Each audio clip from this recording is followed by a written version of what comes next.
Alô, galerinha do canal Bionline, professor Marcos André, dando continuidade ao nosso tema dessa semana, que é morfologia vegetal. Morfologia vegetal. Estamos trabalhando aí bastante esse assunto, é um assunto importante para qualquer tipo de prova de vestibular, especialmente o Enem, e no principal cenário que a gente vem aí comentando, que é relacionar o órgão vegetal com as suas características adaptativas. Então, se você tem dúvida sobre esse assunto, fique comigo até o final, que eu tenho certeza que você não terá mais nenhum tipo de medo de questões que envolvam morfologia vegetal. Hoje, nós vamos falar sobre o caule, galera. O caule. Geralmente, o aluno fala tronco, mas tem que entender que tronco é um tipo de caule, né? Então, quando você fala do caule, é interessante que você lembre que o caule está associado à sustentação das folhas, das flores e dos frutos. Tem uma função importante no armazenamento de substâncias nutritivas e, além disso, também ele tem o papel decisivo na condução de seiva. Lembra que o vegetal, desde as pteridófitas, apresentam vasos condutores, xilema e floema, e o caule é importante nesse processo de condução. Você vai observar algumas regiões bem interessantes aí do caule. Vejam só, aqui eu tenho o que nós chamamos de gemas terminal, nós temos a gema lateral, nós temos entre as gemas o que nós chamamos, a região das gemas nós chamamos de nós, e a região entre as gemas nós vamos chamar de entrenó. Então, aqui numa região mais ampliada, nós temos o nó, nós temos a gema apical e nós temos a gema lateral. Geralmente, nessa região apical, há uma grande produção do AIA, que é o que nós chamamos de ácido indol acético. E o ácido indol acético é nada mais, nada menos do que a principal auxina. E a grande concentração nessa região de auxina inibe as gemas laterais. Então, por inibir as gemas laterais, a gente sempre vai falar que o caule ele tem uma característica de crescimento. Ele cresce da ponta para cima. Lembra que a raiz, por sua vez, se eu colocar aqui uma raiz pivotante, ela vai crescer da ponta para baixo. Então, regiões mais antigas da raiz estão mais próximas do solo. Região mais antigas do caule também são regiões mais próximas do solo. Há uma outra situação que eu sempre considero isso importante. Vamos supor que você vá e encontre, por exemplo, uma árvore, e aí você escreve na árvore a letra M de Marcos André. Tudo bem? E aí, galerinha, vamos supor que você escreveu essa letra M a 1,5 metros do solo. Daqui a 15 anos, quando você for observar essa planta, a letra M também estará a 1,5 metros do solo. Por quê? Porque o caule cresce da ponta para cima. Então, essa é uma noção muito cobrada em prova de vestibular e que a gente precisa tomar bastante cuidado, cautela com relação a isso. Galerinha, ao analisar o caule, a gente vai dividir o caule em dois tipos básicos, tudo bem? Existe o que nós chamamos de caules aéreos. Olha aí a imagem, pessoal. Tudo isso aqui, são caules aéreos, tá? Todos esses aí que eu circulei são caules aéreos. Tudo bem? Nós temos aí o tronco, onde esse caule é um caule que você observa uma árvore típica, uma mangueira, por exemplo. Você vai ver o tronco dessa árvore, é um tipo de caule aéreo bem desenvolvido. Tudo bem? Então, toma muito cuidado com o tronco. As palmeiras, elas apresentam as famosas estipes, onde você vai encontrar os nós e entre nós muito bem evidentes, só que não há a formação, não há o desenvolvimento dessas folhas. Essas folhas se desenvolvem a partir de uma região mais apical, tá? Então, aí eu tenho o que nós chamamos de estipe.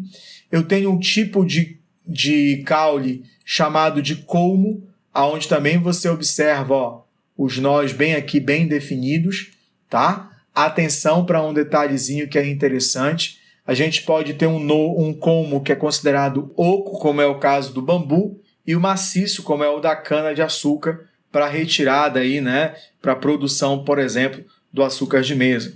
Então, aí a gente tem esses caules, tronco, estipe, colmo, e a haste. A haste é um caule bem pequenininho, bastante flexível, tá? Esverdeado, então é responsável também por fazer fotossíntese, por ter um parênquima clorofiliano, como acontece com o pé de feijão.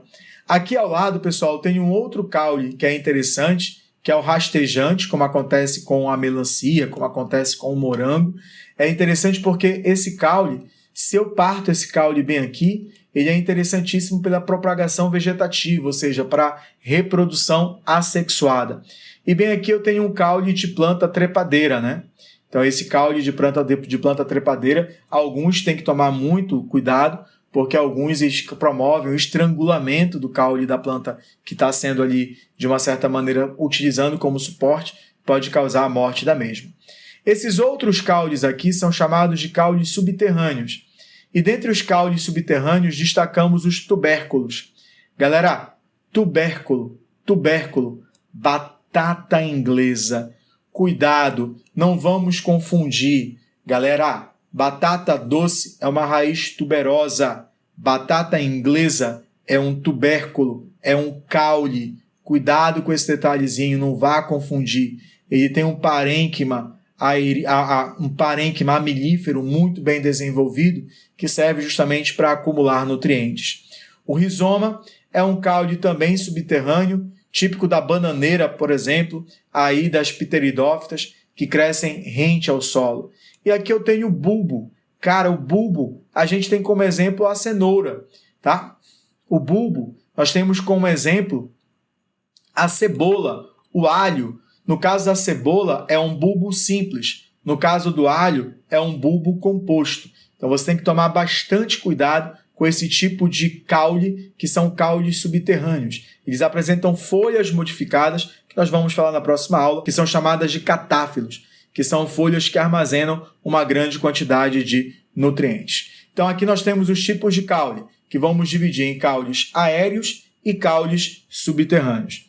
Galerinha, no cenário de prova, especialmente de Enem, vamos tomar um pouquinho de cuidado com o caule da vegetação do cerrado, que eles são contorcidos. E a justificativa para isso é o fato desse caule ser adaptado a um solo ácido. Então, a acidez do solo determina essa tortuosidade do caule. Somado a isso, nós vamos apresentar casca grossa, tá? Para reduzir a perda de água. Então, são adaptações típicas da vegetação do cerrado. Há um caule aí que eu acabei não colocando, mas cito para vocês sem problema nenhum, que é o cladódio, que é o caule relacionado à forma cactácea. Os cactos apresentam caules achatados chamados de cladódios. Eles apresentam parênquima aquífero bem desenvolvido, que é um armazenamento de água.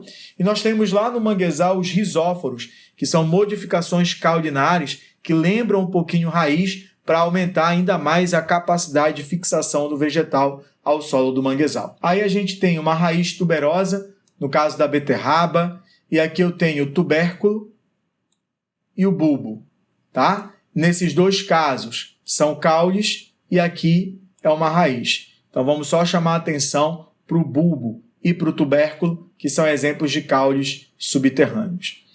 O coqueiro é uma das espécies de palmeira com maior distribuição, por conta da sua pouca exigência nutricional. O seu caule apresenta nós entre nós bem visíveis, mas com folhas apenas no ápice. Por isso, ele é classificado. Galera, se eu falo de uma palmeira, eu estou falando de um tipo de caule do tipo aéreo, com nós entre nós bem visíveis, sem ramificações, com as suas folhas sendo formadas na região apical. Então, esse tipo de caule, nós vamos dar o nome de estipe. Galera, lembrando, haste, você vai associar ao feijão, é um caule bem flexível, bem delicado, de pequeno porte. O bulbo, nós vamos falar de um caule, que é um caule subterrâneo, como acontece com o alho e com a cebola. O colmo, você vai observar na cana-de-açúcar e no bambu, sendo maciço e oco, respectivamente. E o tubérculo você vai associar à batata inglesa. Tudo bem? Olha só essa questão agora. O caule do tipo volúvel é um caule aéreo, ereto e lenhoso, a exemplo da uva, chuchu e feijão. O caule do tipo colmo é um tipo de caule lenhoso e rastejante. Está errado o rastejante. O caule do tipo rizoma é é um caule subterrâneo com desenvolvimento perpendicular à superfície. Da batata, exemplo, a batata inglesa. Está errado, batata inglesa que não é rizoma. Cenoura não é caule. Aipim também não é caule, são raízes. O caule do tipo bulbo é um caule subterrâneo, de tamanho reduzido e envolvido por folhas modificadas. A exemplo, cebola e alho. Está certo a descrição número 4. O caule do tipo estipe é um caule com muitos galhos e lenhoso. A exemplo, laranjeira e coqueiro. Coqueiro é estipe, mas não tem muitos galhos. Tudo bem? A alternativa correta vai ser a letra A. Bem tranquilo, bem de boa, tá? Cuidado com isso. Uva, chuchu, feijão. Feijão é uma estipe, né? Acabei não... Perdão. No caso da primeira afirmativa, feijão, né? É uma haste. Chuchu, na verdade, já está associado ali a um caule rastejante. Então, não se aplica ao exemplo do caule volúvel.